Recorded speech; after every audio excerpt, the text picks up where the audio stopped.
My name is Cliff Dawson. I'm 43 years old, and for the last 20 years I've spent my life hauling broken things off the side of the road. Dead engines, wrecked trucks, stranded families, abandoned dreams on four wheels. I own a tow truck. Well, technically the bank and I own a tow truck together, but I make the payments, so I figure I've earned the right to call it mine. It isn't glamorous work. Nobody wakes up excited to meet a tow truck driver. People call me when something has already gone wrong. My entire job is showing up on the worst day of someone's week and making the problem smaller. Most days, that's enough. Most days, I go home tired, smelling like diesel fuel and grease, and I sleep just fine. But this story isn't really about a Bentley. It isn't about a billionaire. It isn't even about a 12-cent fuse. It's about my son, because every decision I made that day started and ended with him. My son's name is Toby Dawson. He's 7 years old.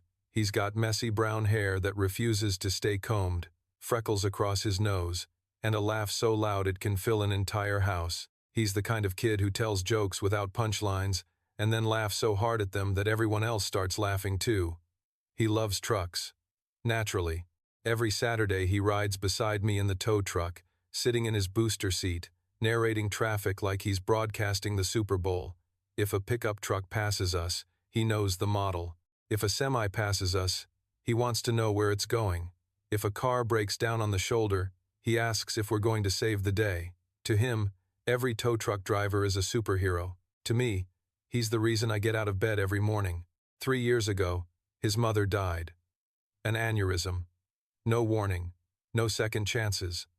One morning she kissed Toby goodbye before preschool, and by lunchtime she was gone. That's the kind of grief nobody prepares you for. People say life goes on, but they're wrong. Life doesn't go on. Life stops.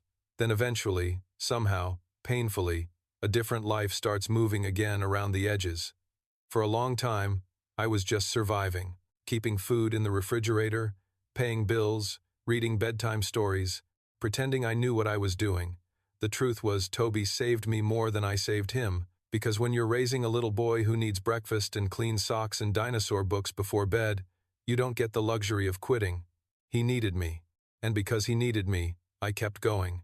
Then, about a year ago, something changed. It started so small, I almost missed it. Toby's shoulders looked uneven. One side sat slightly higher than the other. At first I thought it was bad posture. Then his shirts started hanging strangely. Then he began complaining that his back hurt after school. We visited our pediatrician.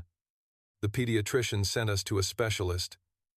The specialist ordered x-rays, and that's the day I learned the phrase that changed everything: early onset scoliosis.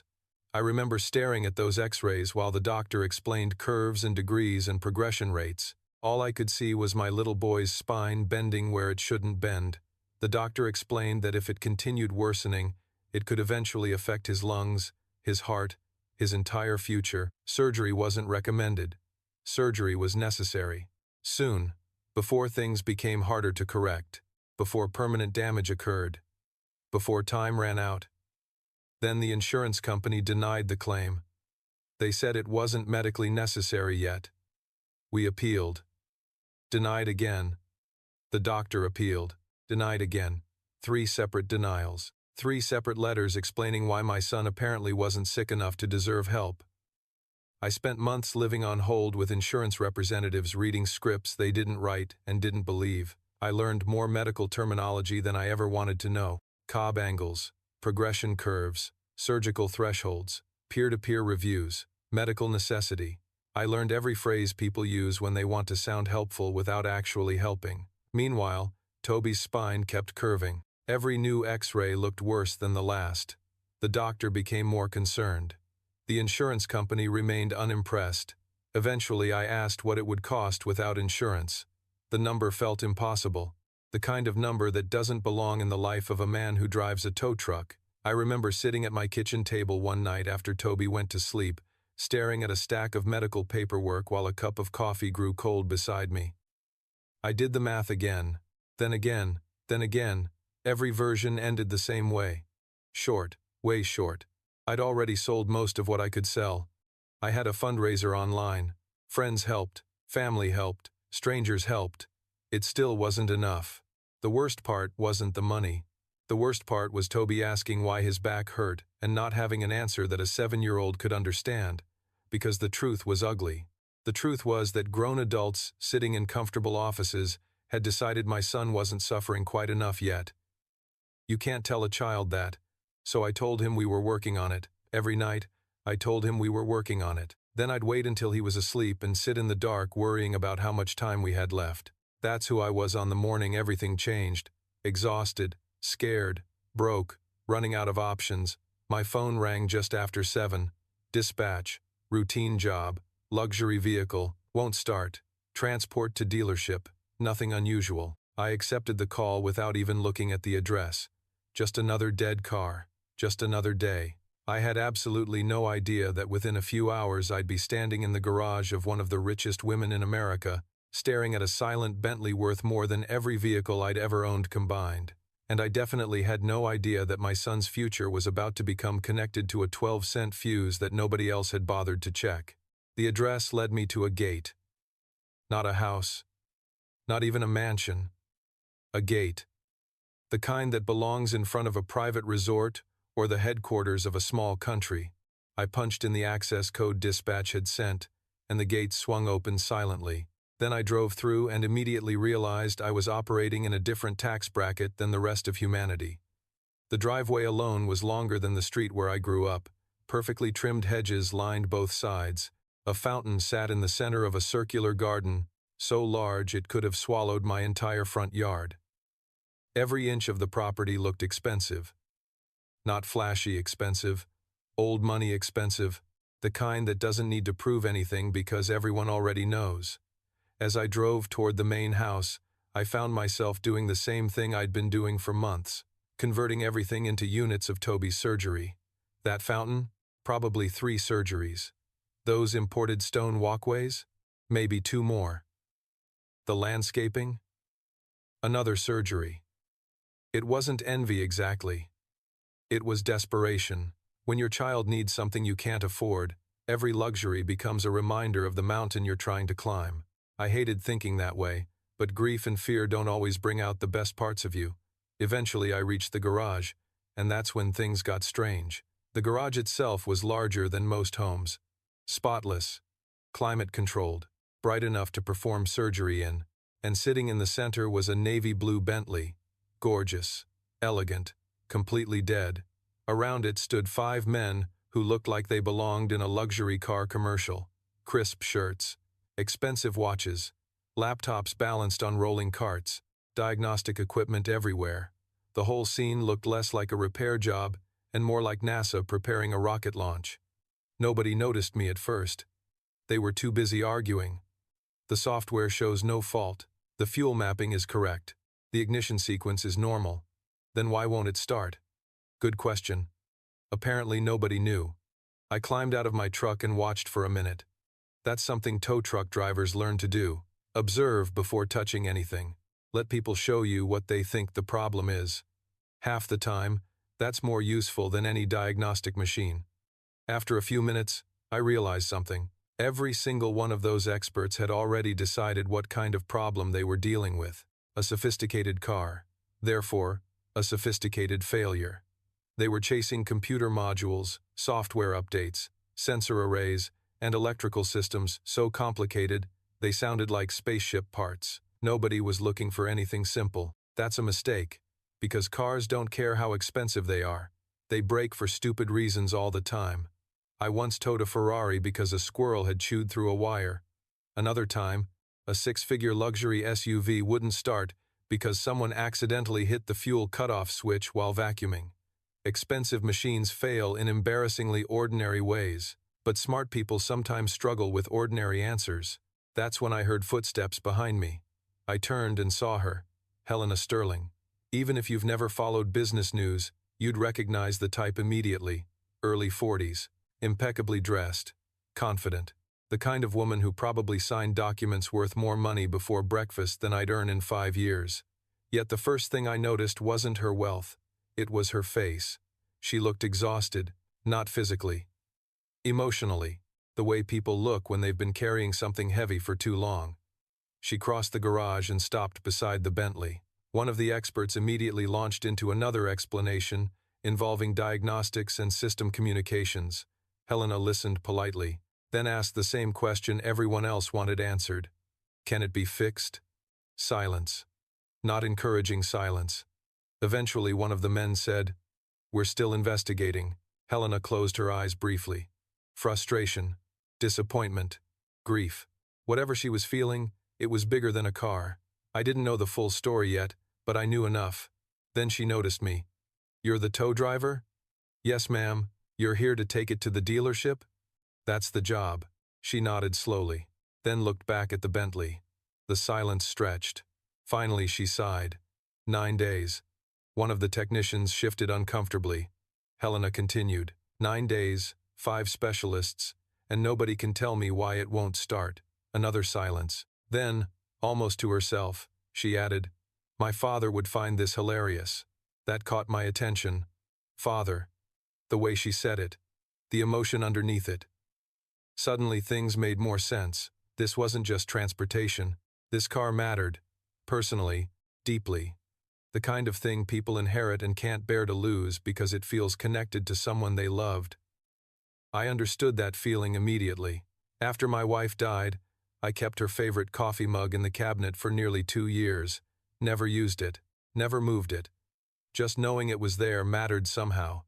Grief does strange things to people. Rich people just get more expensive objects to attach it to. One of the experts resumed discussing software systems. Another mentioned replacing a control module. Helena nodded without really listening.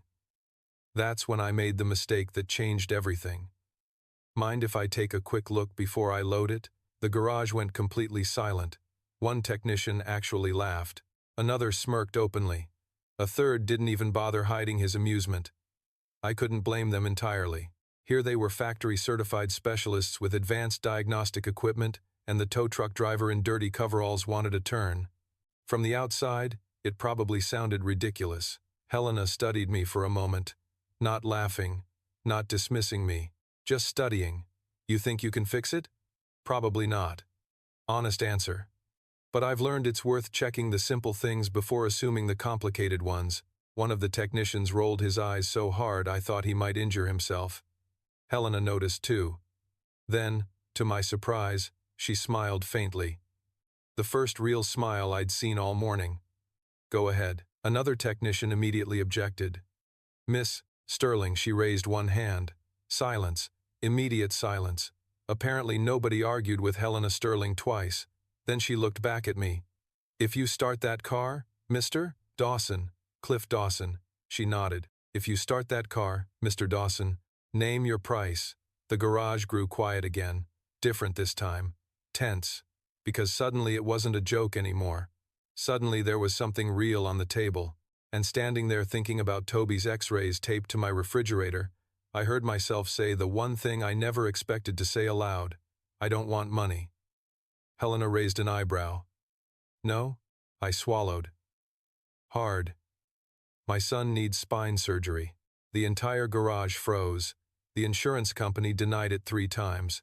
Another pause. "If I start your car," my voice almost cracked, "pay for his surgery." Nobody laughed after that. Nobody spoke for several seconds. Not Helena. Not the technicians. Not me. The words just hung there in the air. Heavy. Raw. Real. Looking back, I probably should have felt embarrassed. We live in a world where people are expected to hide desperation. You're supposed to smile politely, say everything's fine, and quietly struggle where nobody can see you. But I was long past that point. When you've spent a year watching doctors tell you your son needs surgery while insurance companies tell you he doesn't, pride becomes a luxury item. Helena studied me carefully. "How old is your son?" 7. Her expression changed slightly. Not dramatically. Just enough. "What's his name?" "Toby."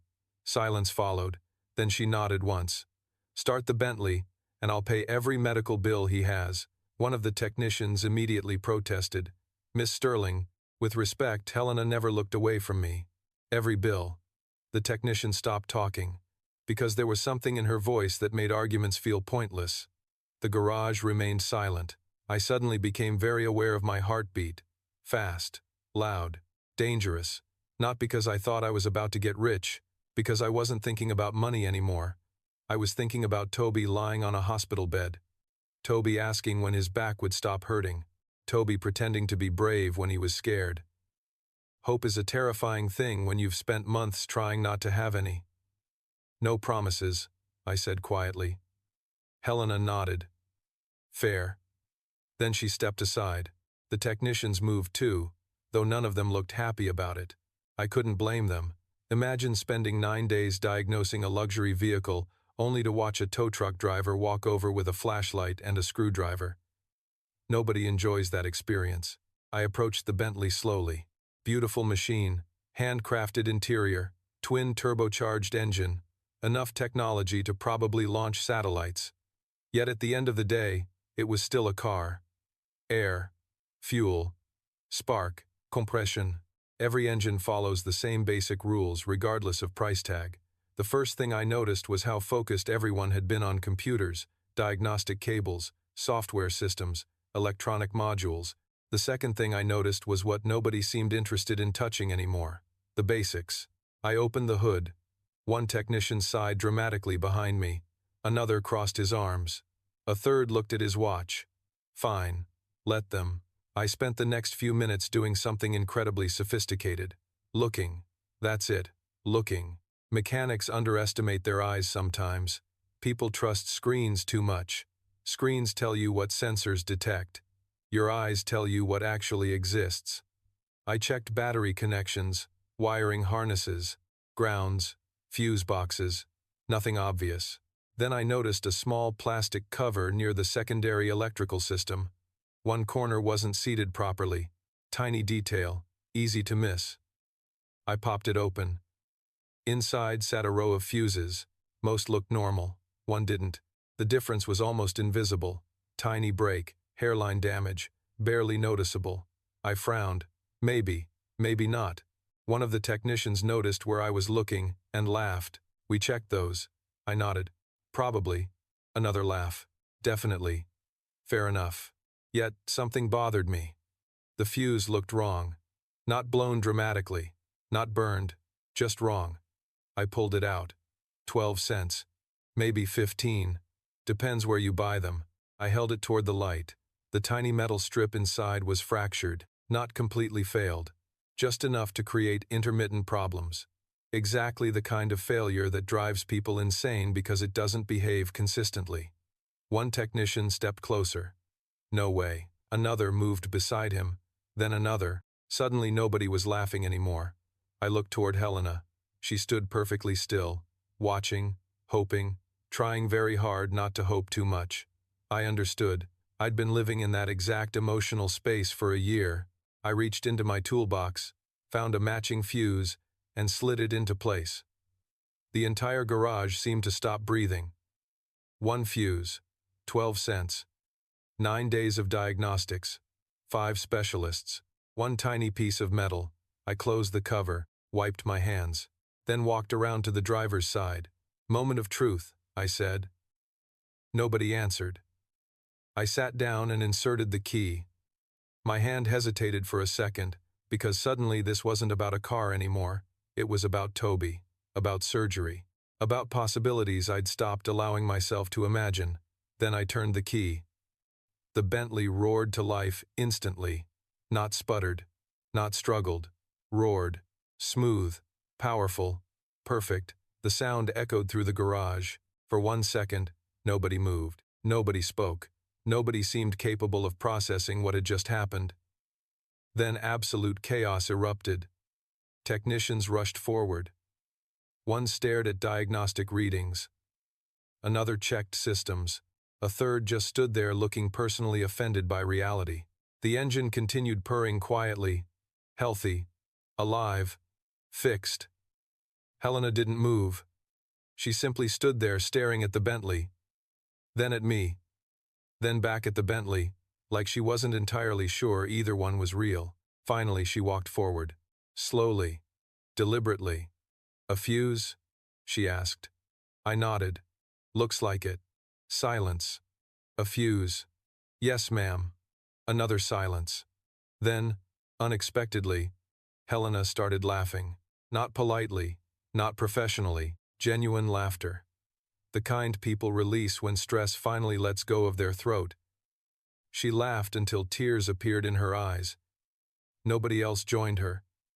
The technicians still looked traumatized. Eventually, Helena caught her breath. Then she looked directly at me. "Mr. Dawson." "Yes?" Her smile faded. "Not completely. Just enough. Tell me about your son." And that's when I realized fixing the Bentley had only been the beginning. For a moment, I just stood there listening to the Bentley idle. Smooth, quiet, perfect. The kind of sound mechanics love because it means a problem is finally over. But for me, the problem wasn't over. It had barely begun. Helena Sterling's question hung between us. "Tell me about your son." Most people ask questions like that out of politeness. They expect a short answer, a few details, something they can nod at before moving on. Helena wasn't asking that way. She was looking at me like the answer mattered. So I told her. Not everything. Just enough. About Toby's scoliosis. The surgeries. The insurance denials. The months of paperwork. The nights spent staring at bills after he fell asleep. The fear. Mostly the fear. Because money problems are one thing. Watching your child hurt while being unable to stop it is something else entirely. The garage grew quieter as I spoke. Even the technicians stopped pretending not to listen. When I finished, nobody said anything for several seconds. Finally, Helena asked, "How much?" I knew exactly what she meant. After everything. Another pause. "Just under 300,000, one of the technicians inhaled sharply. Another muttered something under his breath. Helena didn't react at all. She simply nodded once. "That's it?" I almost laughed. "That's it?" She shrugged. "I've spent more than that trying to start a car." Fair point. Ridiculous point.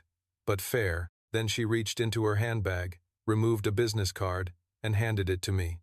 Heavy cardstock. Simple design. No flashy logos. Just a name, a direct phone number, and an email address. The kind of card important people carry when they don't need to impress anyone. "Call my office at noon." I blinked. "That's it?" "That's it." Another pause. "We'll handle the surgery." I stared at her. "Just like that?" Helena tilted her head slightly. "You fixed my father's Bentley." Suddenly everything clicked. The way she'd spoken about the car, the emotion, the attachment. This wasn't just transportation. It was a memory. "It was his?" I asked. She nodded slowly. "My father's." Another pause. "He bought it 6 months before he died." Silence followed. Nobody else was allowed to drive it. The garage became very quiet, because grief recognizes grief. Different stories. Same wound. Helena glanced toward the Bentley. "After he passed, I couldn't bring myself to sell it." Another pause. And when it stopped running, her voice softened slightly. It felt like losing him again. I understood that immediately. Better than I wanted to. Because after my wife died, I spent months protecting ordinary objects for exactly the same reason. Her sweater, her coffee mug, her favorite book. Things become anchors when people disappear. Nobody spoke for a while. Then Helena smiled faintly. "So yes." Another pause. "We'll help Toby." I wanted to say thank you. I really did. But gratitude got stuck somewhere behind the lump in my throat, because for over a year I'd been preparing myself for disappointment, teaching myself not to expect miracles, and suddenly one was standing right in front of me wearing designer shoes. Before I could find words, a black SUV pulled into the garage, then another, then a third. The mood changed instantly. Security personnel stepped out, executive assistants appeared, phones started ringing, the calm moment vanished. Helena's world was calling her back. One assistant approached quickly. "Miss Sterling." Her tone suggested urgency. Helena glanced toward her. "What now?" "Board meeting." Another pause. "And New York is online too." Helena sighed. Deeply. The sigh of someone who manages 10,000 problems before lunch. Then she looked back at me. "Noon." She tapped the business card. "Don't forget." "I won't." That earned a small smile. Then she turned and walked away. The convoy followed. Assistants, security, advisors, an entire ecosystem orbiting one person. Within 60 seconds, The garage felt normal again. Well, as normal as a garage containing a recently resurrected Bentley could feel. One of the technicians approached me after everyone left. "You got lucky." I nodded. "Probably." He frowned. Apparently that wasn't the response he expected. "You're not going to argue?" I smiled. "Why?" Another pause. "Lucky counts." He stared at me for a second, then laughed. Against his will. "Fair enough." I packed my tools and headed back toward the tow truck. Halfway there, my phone rang. "Toby." I answered immediately. "Hey, buddy." "Dad." Excitement exploded through the speaker. "Mrs. Parker says, my volcano got first place." I smiled automatically. "Science fair, right." I'd almost forgotten. "That's awesome. It exploded better than everybody else's." "I have no doubt." Another pause. "When are you coming home?" The question hit harder than it should have, because suddenly, I wasn't thinking about home.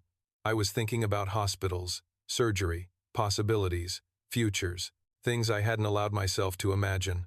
Soon. I swallowed hard. Very soon.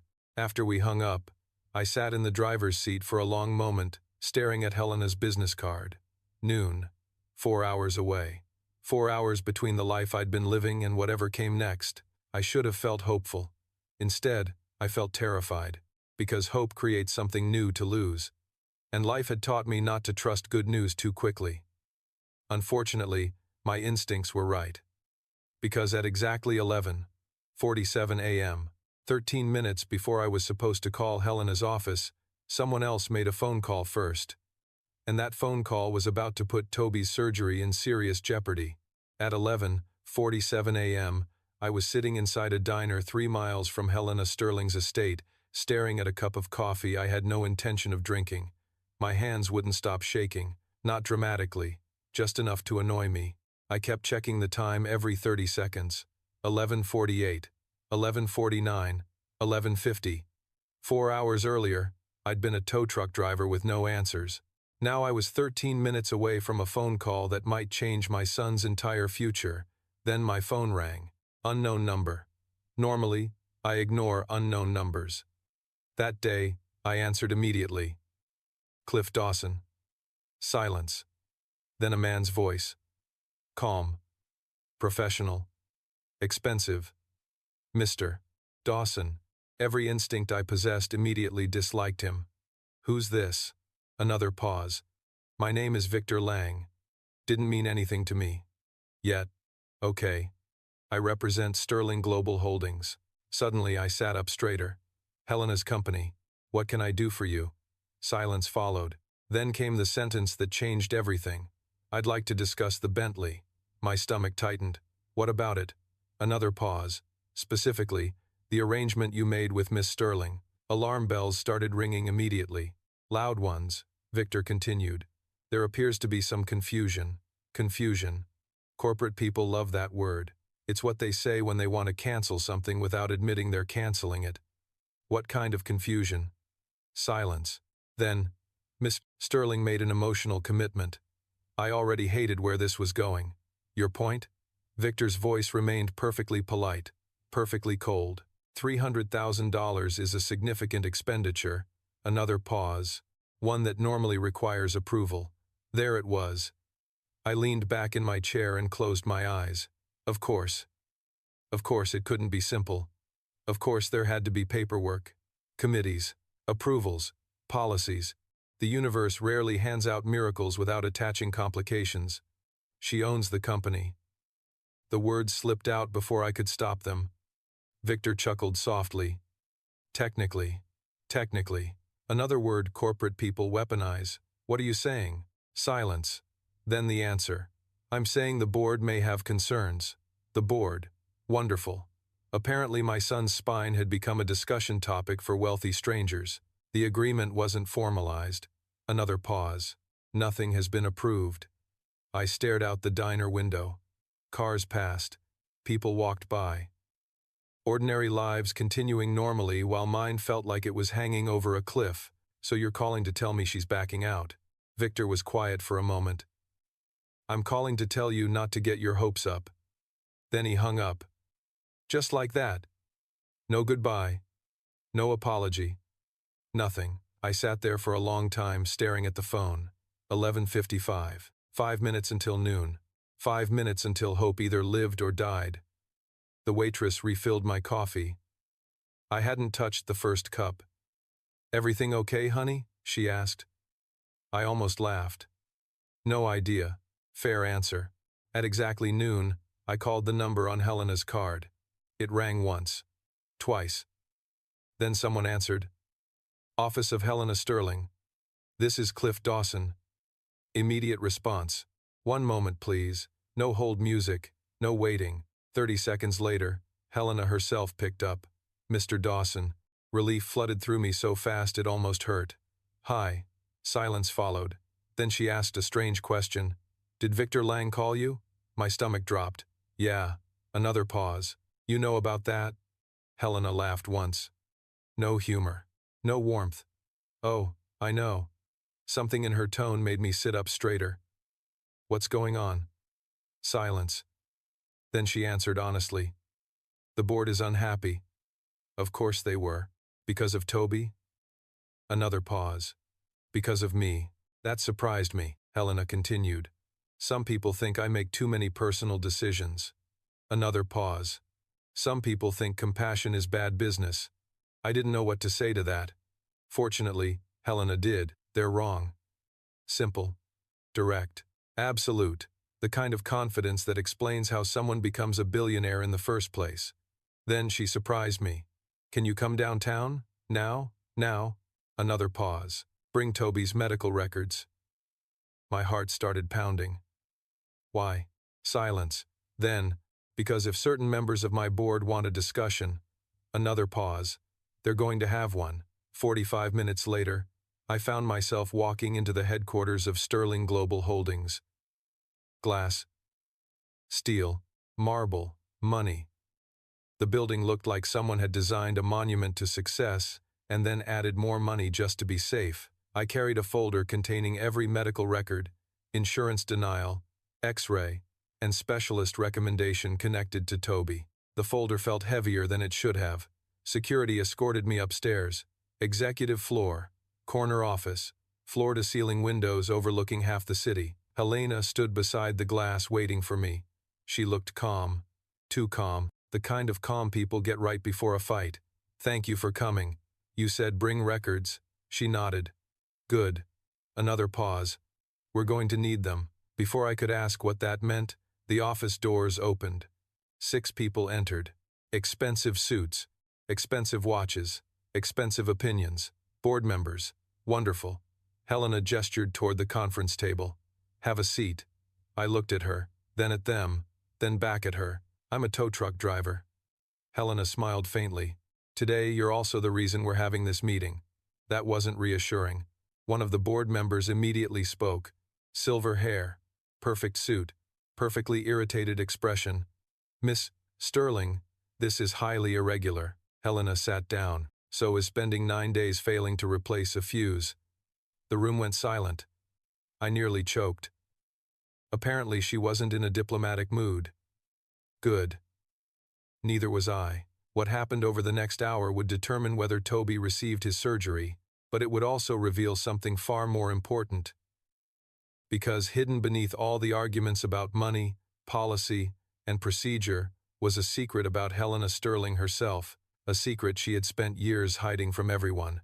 And by the time that meeting ended, nobody in that room would ever see her the same way again. The board meeting began exactly the way bad board meetings always begin. Everyone already had an opinion before the first word was spoken. The silver-haired board member leaned back in his chair and folded his arms. $300,000. Another pause. For someone the company doesn't even know. Helena didn't blink. "The company knows him." She pointed toward me. "He's the man who solved a problem 5 specialists couldn't solve." The board member looked unimpressed. "He replaced a fuse." Helena smiled. "Exactly." Silence followed, which raises uncomfortable questions about the specialists. A few people around the table suddenly found their notes fascinating. The board member's jaw tightened. Score 1 for Helena. Unfortunately, the fight was just getting started. Another director spoke up. A woman in her 60s with sharp eyes and an even sharper voice. This isn't about the Bentley. She glanced toward me. No offense. None taken. This is about precedent. There it was. Corporate language. The magical ability to turn a child's surgery into a policy discussion. If we do this once, she continued, people will expect us to do it again. Helena nodded. Good. The woman frowned. Good? Yes. Another pause. Helping people should probably happen more than once. Silence. Beautiful silence. I wasn't sure whether Helena was winning the argument or simply terrifying everyone, possibly both. Then the silver-haired director turned toward me. Mr. Dawson. I immediately disliked his tone. Sir, how much money have you personally raised? I opened the folder. Just over 80,000. Another pause. Friends. Family. Online donations. He nodded.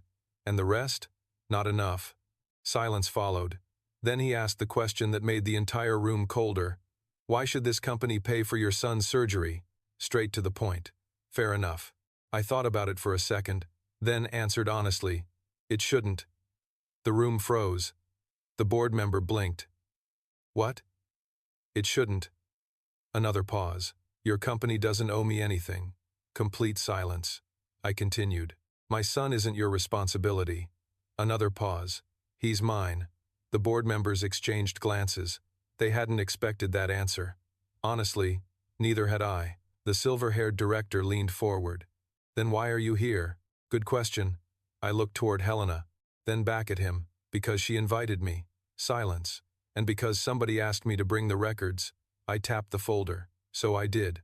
Nobody spoke for several seconds. Finally, Helena stood, not abruptly, calmly, deliberately. The room immediately shifted. Power has gravity. When the most important person in the room stands up, everyone notices. Enough. One word. The discussion stopped instantly. Helena walked toward the windows overlooking the city. Her hands rested lightly against the glass. For a moment, she simply stared outside. Then she spoke. 12 years ago, I had a son. The room went completely silent. Every sound disappeared. Every movement stopped. My stomach tightened, because something in her voice had changed. His name was Andrew. Nobody spoke. Helena continued anyway. He was 8 years old. Another pause. He loved airplanes. Another pause. He wanted to become a pilot. The silence deepened. Heavier now, sadder. Then Helena said the words that explained everything. Andrew died because I couldn't get him treatment fast enough. Nobody moved. Nobody breathed. The entire room froze around those words. Helena kept looking out the window. Rare heart condition. Another pause. Treatable. Another pause. Expensive. The board members looked stunned. Every one of them. Apparently this wasn't information they knew. Or at least not all of it. Helena's voice remained steady. Somehow, back then I wasn't a billionaire. Another pause. I wasn't even close. She turned slowly and faced the room. Her eyes were calm. Too calm. The kind of calm people earn after surviving the worst thing imaginable. I spent months trying to raise money. Another pause. Loans, fundraisers, appeals. Another pause. Everything. The room remained silent. Then came the final truth, and I ran out of time. I felt something twist in my chest. Because suddenly the Bentley made sense. The sadness, the exhaustion, the way she looked at Toby's records. None of this was about charity. It was about memory, about regret, about a wound that never healed. Helena looked directly at the board. So let me be perfectly clear. Silence. I am not paying for Toby Dawson's surgery because he fixed my car. Another pause. I am paying for Toby Dawson's surgery because 20 years ago nobody helped my son. Nobody spoke. Nobody could, because there are arguments. And then there are truths. Truths end arguments. The silver-haired director lowered his eyes. The woman who worried about precedent looked away. Every objection in the room suddenly sounded very small, very empty. Helena walked back toward the table and placed one hand on Toby's medical folder. The surgery is approved. Silence. Personally funded. Another pause. Not company money. Another pause. My money. The board members didn't argue. They couldn't. Not after that. The meeting ended 20 minutes later. Most of the directors left quietly, thoughtfully. Changed. Maybe. I stayed behind. Helena remained near the window, looking out over the city again. "Andrew," I said softly. She nodded. "Andrew." Another pause. "I don't talk about him much." I understood. Some grief becomes part of your skeleton. You carry it everywhere. "Thank you," I said. Helena looked at me, then shook her head. "Don't." I frowned. "What?" A faint smile appeared. Sad but genuine. "Take care of Toby." Another pause. "That's enough." I wanted to say more. Something meaningful. Something worthy. Instead, I just nodded. Because sometimes gratitude is too large for language. I thought the hardest part was over. Because while Helena had won the boardroom battle, someone else had been watching the entire situation very closely. Someone who stood to lose a great deal if Helena's public image became even stronger. And by the following week, that person would launch an attack capable of destroying everything Helena had built. The attack started on a Monday morning with a headline. That's usually how modern wars begin. Not with weapons, not with soldiers.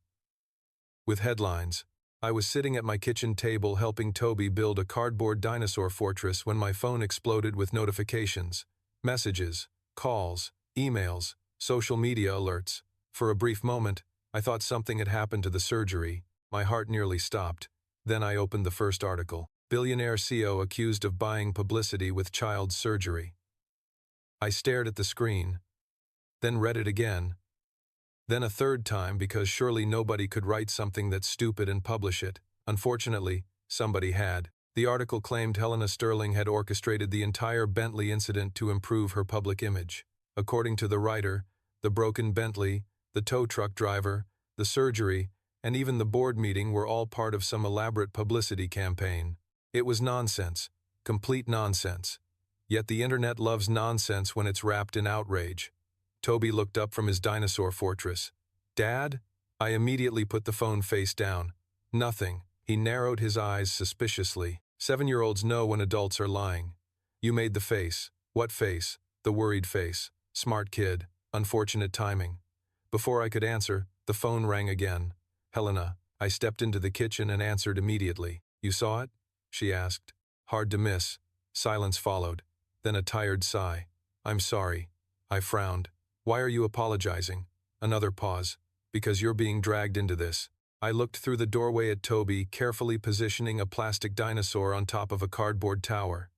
"I've survived worse." Helena laughed softly. No humor. Just exhaustion. I wish I could say the same about my public relations department. The next 48 hours were brutal. News outlets picked up the story. Commentators debated it. Social media turned it into a circus. Half the internet thought Helena was a saint. The other half thought she was manipulating everyone. That's the problem with public opinion. It doesn't require evidence, just momentum. Yet something about the entire situation felt wrong. Too organized, too coordinated, too fast.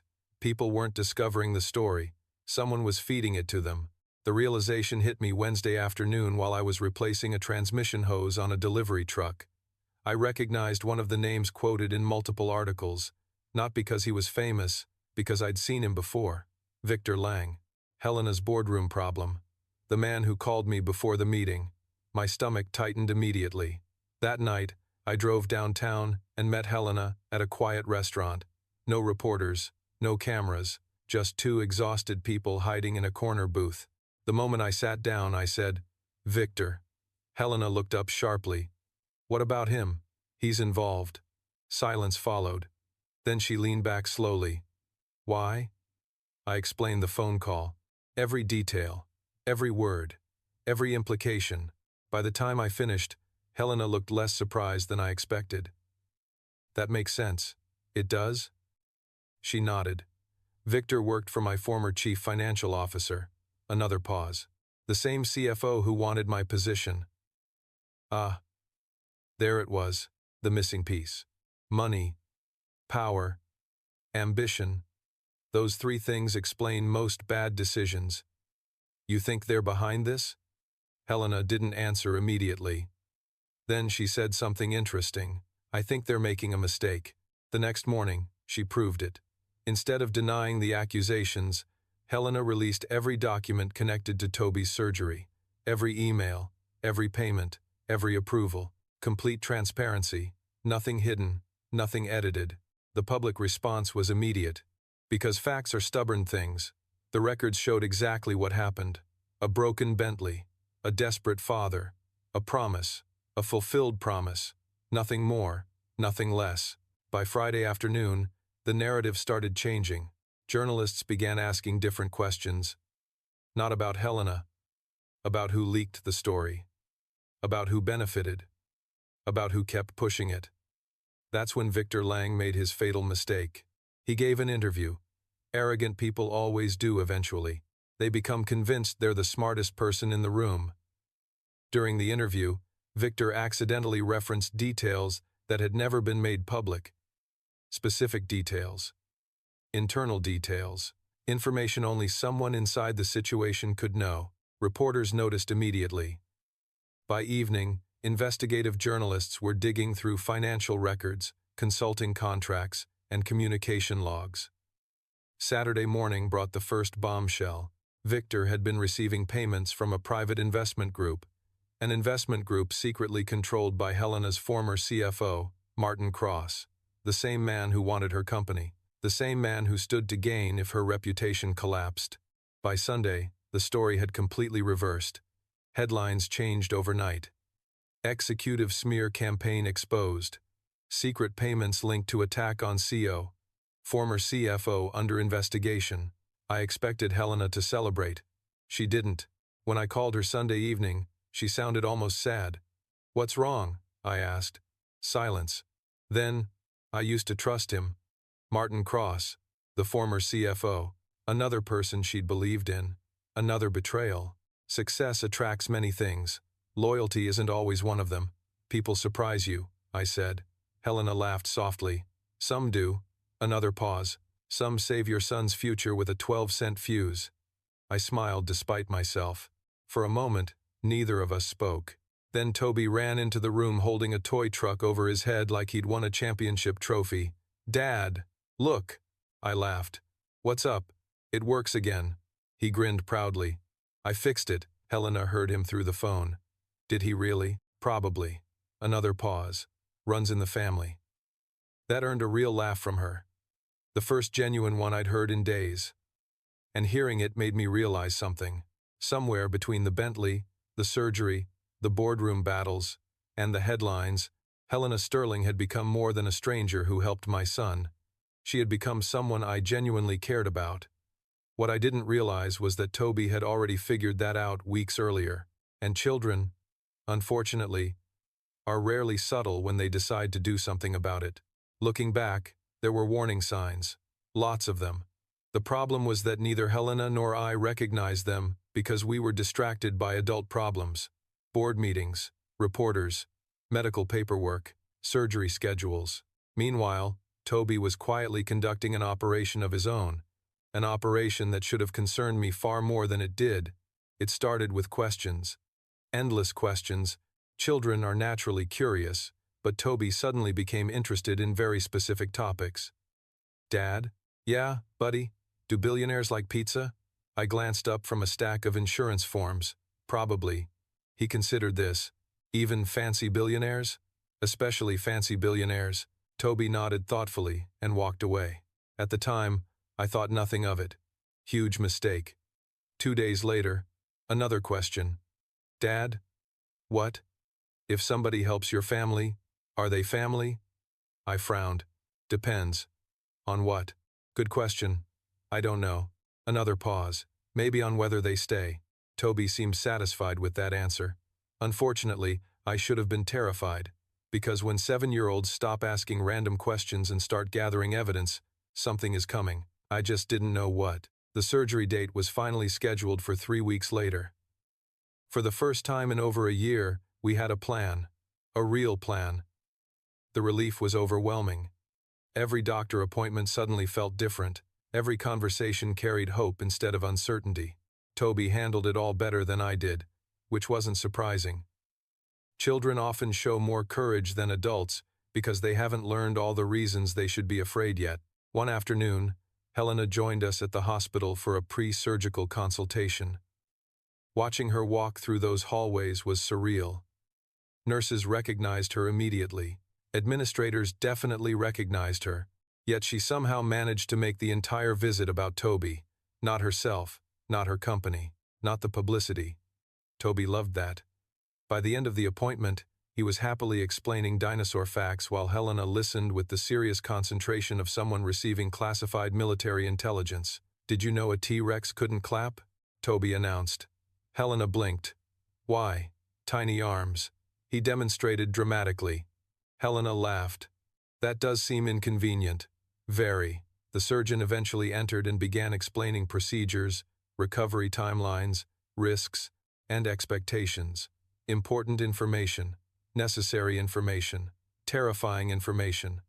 I listened carefully while trying not to imagine worst-case scenarios. Parents become experts at that particular skill, Helena noticed. Of course she did. On the drive home afterward, she called, "You okay?" I laughed softly. Not even a little. Silence followed. Then, "Me neither." Somehow that helped, because courage isn't the absence of fear. Sometimes it's simply finding someone willing to be afraid beside you. The following Saturday, Toby insisted we visit the tow yard. Normally, that meant climbing into old trucks and pretending every vehicle was part of a rescue mission. This time felt different. He carried a small notebook everywhere, constantly writing things down, constantly observing. Again, warning signs. Again, I missed them. Around noon, Helena stopped by unexpectedly. She was returning some medical documents we'd forgotten at the hospital. Toby immediately lit up. "You came." Helena smiled. "I did." Then Toby did something strange. He pulled out the notebook. Question. Helena looked at me. I looked at her. Neither of us had answers. "Okay?" Toby nodded seriously. "Favorite pizza?" Helena blinked. "What?" "Favorite pizza." Another pause. "Important." I nearly laughed. Helena somehow managed to keep a straight face. "Pepperoni." Toby immediately wrote something down. Good choice.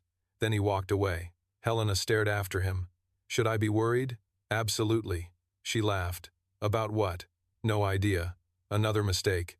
That evening, after Toby went to bed, Helena and I sat on the back porch drinking coffee.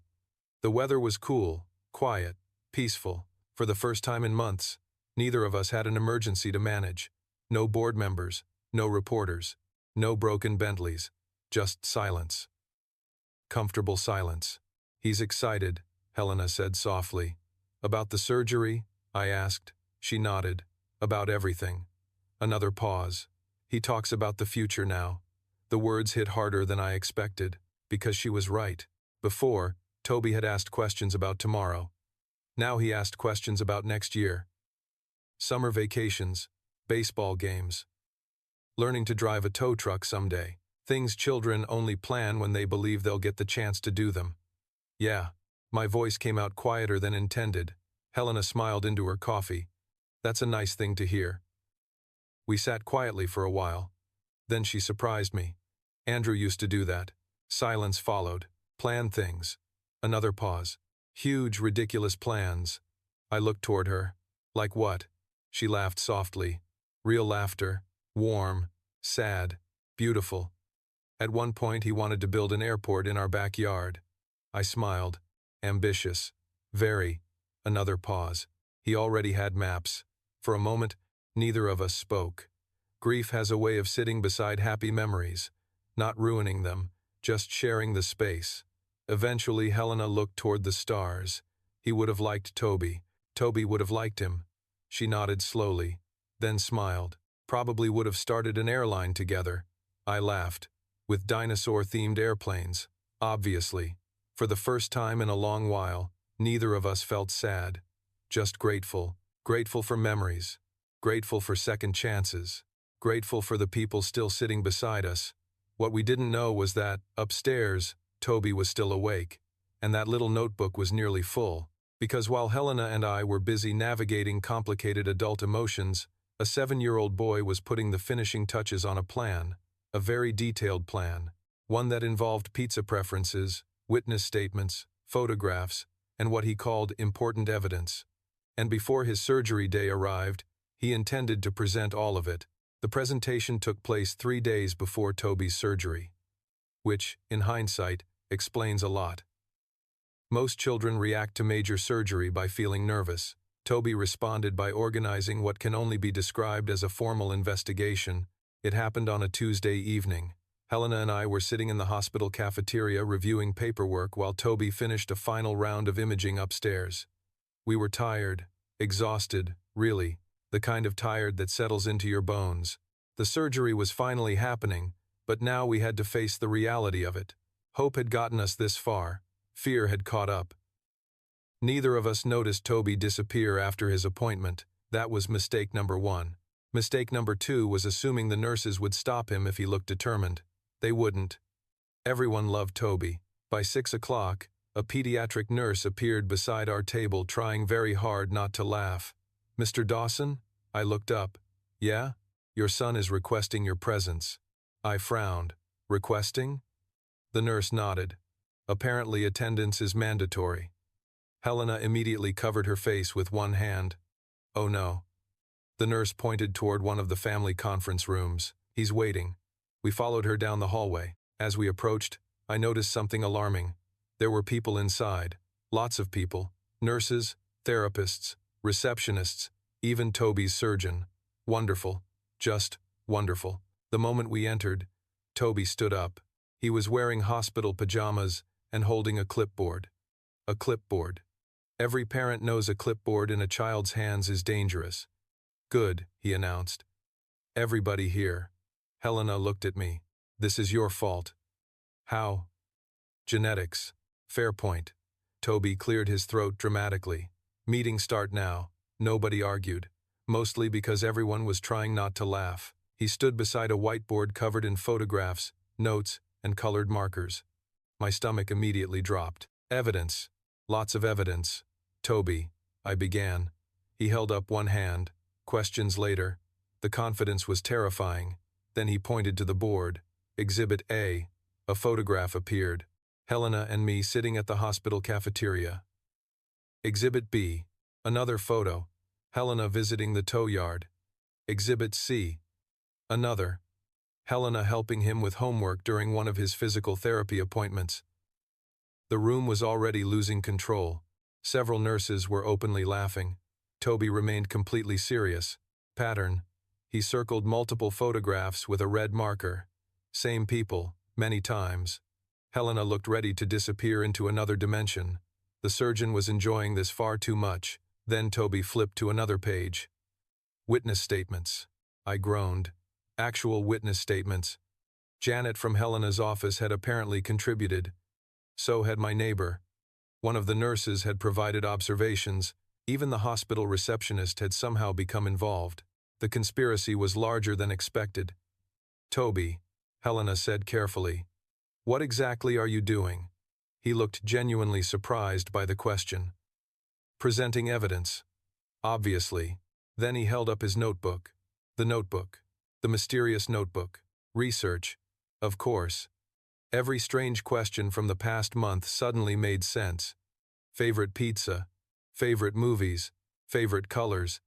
It had all been data collection. We were victims of a long-term investigation. The room was falling apart. Even I was struggling not to laugh. Then, unexpectedly, Toby became quiet. The performance faded. The jokes disappeared. He looked down at the notebook for a moment, then back up. Real reason now. The room immediately settled, because something in his voice had changed. Toby looked toward Helena first. "You stayed." Silence. Then he looked at me. "You stayed too." My throat tightened. He continued. "When my back hurt, another pause. When I got scared, another pause. When surgery happened, complete silence filled the room. Nobody moved. Nobody interrupted." Toby smiled softly. "Mom left because she had to." The words landed gently, honestly, without anger, without blame, just truth. "But people who love you stay when they can." Helena's eyes filled instantly. Mine probably did too. Toby looked between us, then shrugged. Seems easy. Laughter broke through the tears, because children have an incredible ability to simplify things adults overcomplicate. Then he delivered the sentence that destroyed whatever emotional defenses remained. Families aren't who start with you. Another pause. Families are who stay. Nobody spoke. Not the nurses, not the surgeon, not Helena, not me, because a 7-year-old boy had somehow summarized everything that mattered in one sentence. Finally, Toby nodded once, satisfied. Presentation over. The room erupted. Applause, laughter, tears. The surgeon actually stood up and clapped. Traitor. Complete traitor. Helena hugged Toby first. Then I did. Then somehow half the room joined in. It became less of a hospital meeting and more of a celebration. Later that night, after everyone had gone home, I sat beside Toby's hospital bed while he slept. The surgery was less than 48 hours away. Machines hummed softly. Hallway lights glowed through the doorway. Everything felt quiet, peaceful. Then my phone vibrated. A text from Helena. He's right, you know. I stared at the message for a long moment, then smiled. Because for once, there wasn't really anything complicated left to say. The surgery was coming. The hardest day of our lives was almost here, but somehow, for the first time in a very long time, I wasn't facing it alone. What none of us knew was that Toby's biggest act of courage wasn't the presentation. It wasn't the surgery. It wasn't even the year he'd spent fighting through pain. His biggest act of courage was still waiting, and it would happen in a hospital recovery room when nobody expected it. Surgery day began at 4:12 a.m., not because the operation started that early, but because neither Toby nor I could sleep. Hospitals have their own version of time. Hours stretch, minutes crawl, every clock seems louder, every thought feels heavier. By the time a nurse entered the room just after 5, Toby was already awake, sitting cross-legged in bed watching cartoons with the volume turned low. "Morning," I said. He looked over. "You snore." I blinked. "Excuse me?" Very loud. Another pause. Like a broken lawnmower. "Wonderful. My final pre-surgery review." The nurse laughed. Traitor. Complete traitor. Yet beneath the jokes, I could see the nervousness in Toby's eyes. Children are brave, but they're still children. Eventually the surgeon arrived. Then the anesthesiologist, then several nurses, questions, explanations, signatures, reassurances, the entire machine of modern medicine moving into place. Around 6:30, Helena appeared carrying a paper bag. "Breakfast," she announced. I stared at her. "For who?" "You. Fair." I'd forgotten breakfast existed. Again, Toby pointed at the bag. "What kind?" Helena smiled. "Donuts." Toby nodded approvingly. "Good choice." The surgeon checked his watch. "We're almost ready." Just like that, the room changed. The jokes faded. The smiles became smaller. Reality arrived. One of the nurses rolled a transport bed beside Toby's room. Time. Finally time. I felt my stomach twist. Because no matter how much you prepare yourself, watching your child head into surgery never feels normal. Never feels okay. Toby noticed immediately. Of course he did. He always noticed. "Dad? Yeah?" He looked at me seriously. "You make worried face again." Several nurses smiled. Helena looked away, trying not to laugh. I failed entirely. Maybe a little. Toby considered that. Then reached over and squeezed my hand. "It's okay." The words hit harder than they should have, because somehow the 7-year-old preparing for surgery was comforting the grown man. Again. Story of my life. A few minutes later, they began wheeling him toward the operating room. Helena walked on one side. I walked on the other. Neither of us wanted to let go. Eventually, we reached the doors where families stop and medical teams continue. The line nobody wants to cross. Toby looked up at us, then smiled. "See you later. Brave. Too brave." The doors opened, then closed, and suddenly he was gone. The waiting started. 4 hours. The surgeon estimated 4 hours. Those became the longest 4 hours of my life. Helena stayed the entire time. Neither of us talked much. Sometimes we'd discuss random things for a few minutes. Then silence would return. The kind of silence filled with prayers nobody says out loud. Around hour 2, I started pacing. Around hour 3, I wore a path into the floor. Around hour 4, I became convinced every possible disaster was happening simultaneously. That's when Helena stood up, walked over, and handed me a cup of coffee. "Sit down." "I can't." "You can." Another pause. "You're terrifying the furniture." Despite everything, I laughed. Barely. But it counted. Then she sat beside me. "He's going to be okay." I looked at her. "You don't know that." Silence followed. Then she answered honestly. "No." Another pause. "But I believe it." For some reason, that helped. Not certainty. Belief. Sometimes that's enough. Finally, after 4 hours and 22 minutes, the surgeon appeared. Every parent in every hospital waiting room knows that moment. Your entire world narrows down to one person's face. One expression, one sentence. The surgeon smiled. Relief hit before he even spoke. Everything went perfectly. I don't remember standing up. 1 second I was sitting, the next I wasn't. My knees nearly gave out anyway.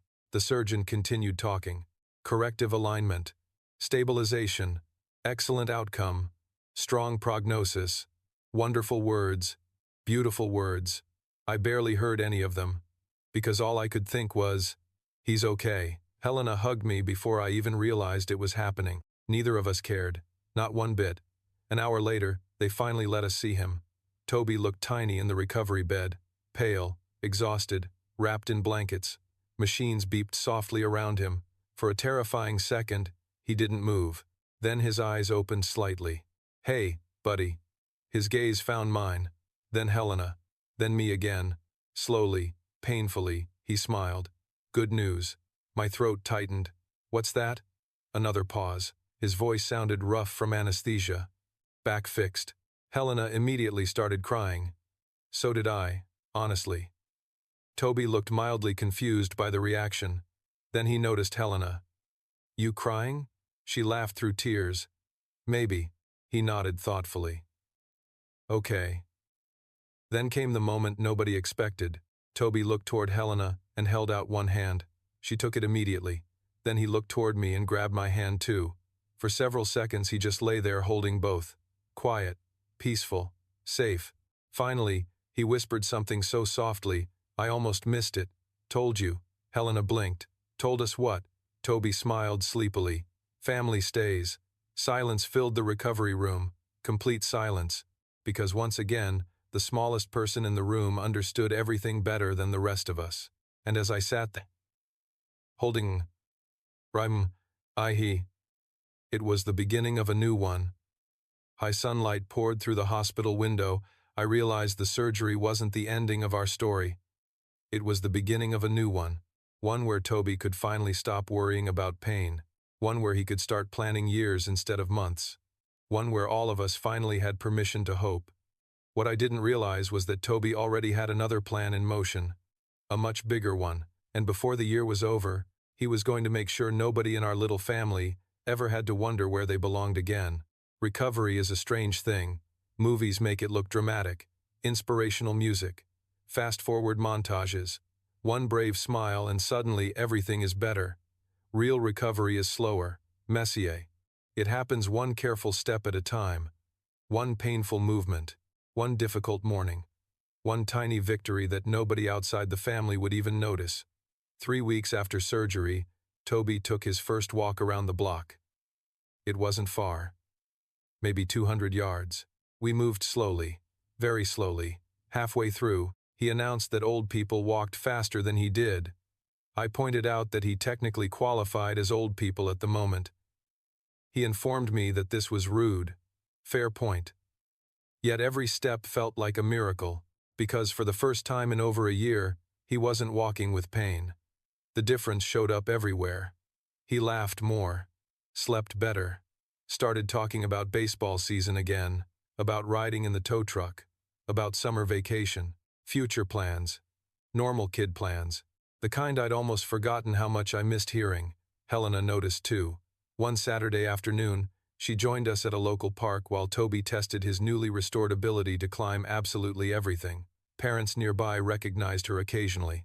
Most pretended not to. Helena appreciated that. He's faster, She watched Toby sprint toward a jungle gym, way faster. I smiled. Unfortunately, she laughed. That's a complaint? You try keeping up with him. Another pause. He has the energy of 3 children and a caffeinated squirrel. Helena nodded thoughtfully. Accurate. We sat together on a park bench while Toby conquered playground equipment like it owed him money. For a while, neither of us said much. Comfortable silence. The kind that no longer felt awkward. Then Helena surprised me. Andrew loved parks. My smile softened. Yeah? She nodded. Especially climbing things he wasn't supposed to climb. I glanced toward Toby, who was currently ignoring at least 3 posted safety recommendations. Sounds familiar. Helena laughed. Real laughter. Warm laughter. The kind that had become more common over the past few months. Then she looked toward the playground. I think he would have liked this. The words weren't sad anymore. Not really. Grief was still there. It always would be. But now it shared space with gratitude. Memory without pain, or at least less pain. That's healing, I think, not forgetting. Learning how to remember without breaking. The months passed quickly after that. Faster than I expected. Toby grew stronger. School became easier. Physical therapy appointments became less frequent. Life settled into something almost normal, which should have been my warning. Because whenever life becomes too normal around a 7-year-old, they're usually planning something. And Toby had definitely been planning something. Again, the first clue arrived in October when I found him making a list. What's that? I asked. He immediately covered the paper. Private. Never a reassuring answer. The second clue came 2 weeks later when Helena called. Has Toby been asking strange questions? I laughed. Define strange. Silence. Then, he asked me whether I preferred outdoor weddings or indoor weddings. I nearly drove off the road. What? Exactly. Another pause. Should I be concerned? Very. Unfortunately, neither of us were concerned enough. Thanksgiving arrived, then Christmas decorations, then company holiday parties. Life moved forward, beautifully, quietly, until December 23rd. That's when Toby launched the final stage of whatever operation he'd been planning all year. He invited people over. Lots of people. Neighbors, friends, nurses, therapists, my sister, Helena's assistants, Janet from corporate headquarters. Half the hospital staff seemed to receive invitations. Nobody knew why. The invitation simply read, "Important family meeting, attendance required," which should have terrified us all. By 6 o'clock, my living room was full. People laughed, talked, ate pizza, exchanged confused theories. Helena stood beside me holding a paper plate. Do you know what's happening? Not a clue. She narrowed her eyes. You're lying. I genuinely have no idea. Another pause, which honestly worries me more. Before she could reply, the lights flickered. Conversation stopped. Toby appeared at the front of the room carrying a clipboard. Of course he was carrying a clipboard. Meeting start now. The room erupted with laughter. Toby waited patiently, very professionally. Then he cleared his throat. This year, he began. A lot happened. Silence followed. The room settled. People listened. Toby continued. Car broke. He pointed at Helena. Bentley fixed. He pointed at me. Back fixed. He pointed at himself. More laughter. Then his expression softened, but best thing happened after. Nobody interrupted. Nobody moved. Toby looked around the room. People stayed. Another pause. All of you. Suddenly nobody was laughing anymore, because once again, the kid had found the center of everything. When things were scary. Another pause. When things were hard. Another pause. When things hurt. He looked toward Helena, then toward me, then toward everyone else. You stayed. Complete silence filled the room. Even the pizza seemed emotional. Then Toby smiled. Small, proud, brave. So I made decision. My stomach immediately tightened. Helena looked equally concerned. Decision. Dangerous word, very dangerous word. Toby reached into his pocket and pulled out 2 small boxes. Tiny boxes. Ring-sized boxes. The room collectively lost its mind. Helena covered her face. I stopped breathing entirely. Toby grinned. "You're welcome." The entire house exploded with laughter, tears, applause, absolute chaos. And somehow, standing in the middle of all that noise, I realized something. Toby had spent an entire year teaching all of us the same lesson. Family isn't about who you're related to, it's about who shows up, who stays, who chooses each other every day. And the best part? He wasn't quite finished teaching it yet. For a few seconds after Toby pulled out the ring boxes, nobody in the room seemed capable of functioning normally. Laughter exploded. Someone dropped a slice of pizza. Janet nearly fell off the couch. My sister was crying so hard she couldn't speak. Helena had both hands covering her face. And Toby? Toby looked extremely pleased with himself, which was the opposite of reassuring. "Toby," I managed. He opened the first box. Empty. Then the second. Also empty. The room erupted again. "What?" he asked innocently. "Ring's expensive." Even Helena laughed at that. "Fair point," she admitted. Toby nodded. Budget meeting later. The kid had an answer for everything. Eventually the laughter settled. People wiped their eyes. Conversations resumed.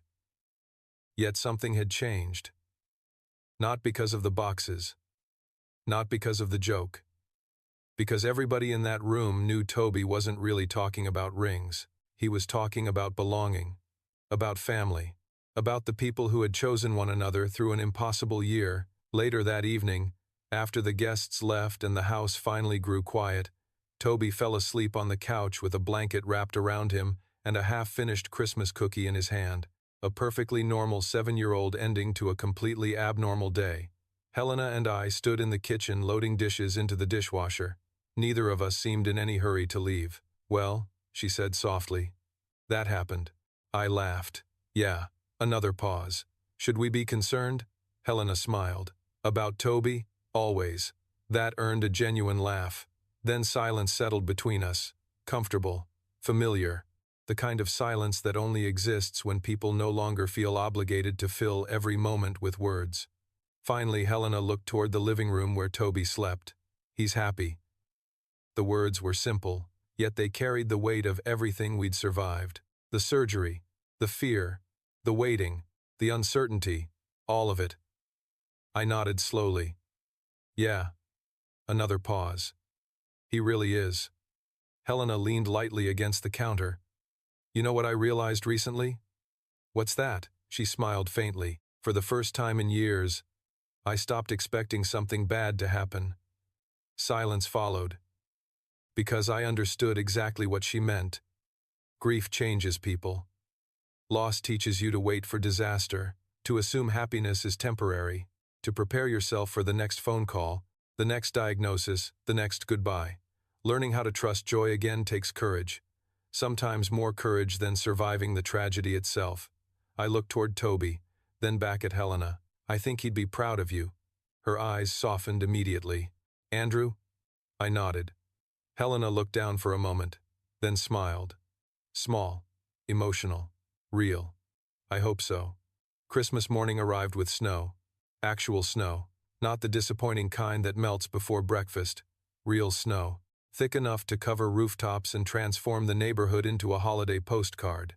Toby considered this the greatest event in recorded human history. By 7 o'clock, he was already outside attempting to build what he described as a snow fortress. It looked more like an aggressive pile of snow. I didn't mention that. Around noon, Helena arrived carrying gifts. Toby immediately launched into a detailed presentation explaining defensive snow architecture. Helena listened seriously. Of course she did. Then she joined the construction effort. Also, of course she did. Watching the two of them laugh together in the snow felt surreal, beautiful, peaceful, earned.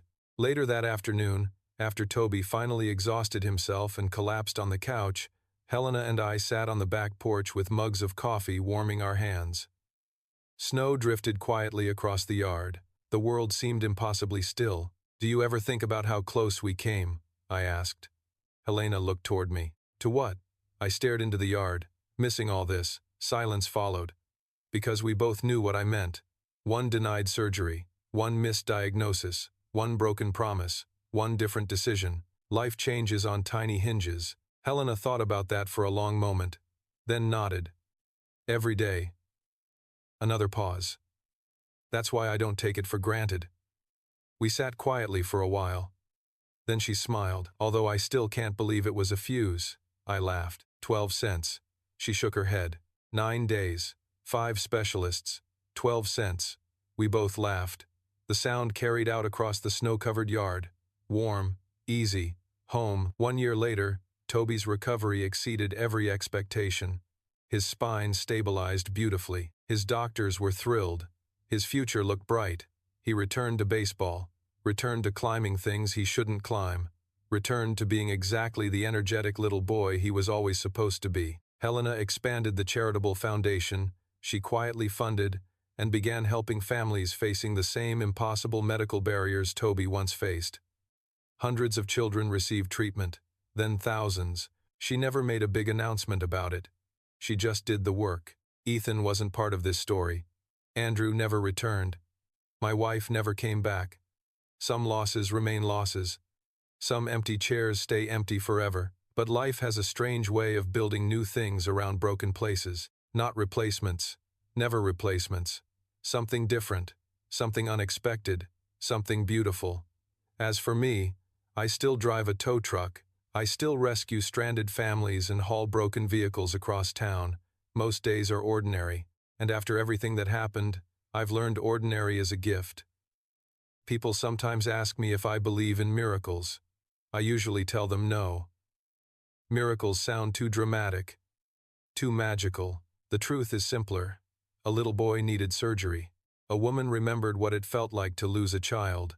A broken Bentley wouldn't start because of a 12-cent fuse, and a group of people chose to show up for each other when it mattered most. That's not a miracle. That's love. And in my experience, love is the closest thing this world has. The end.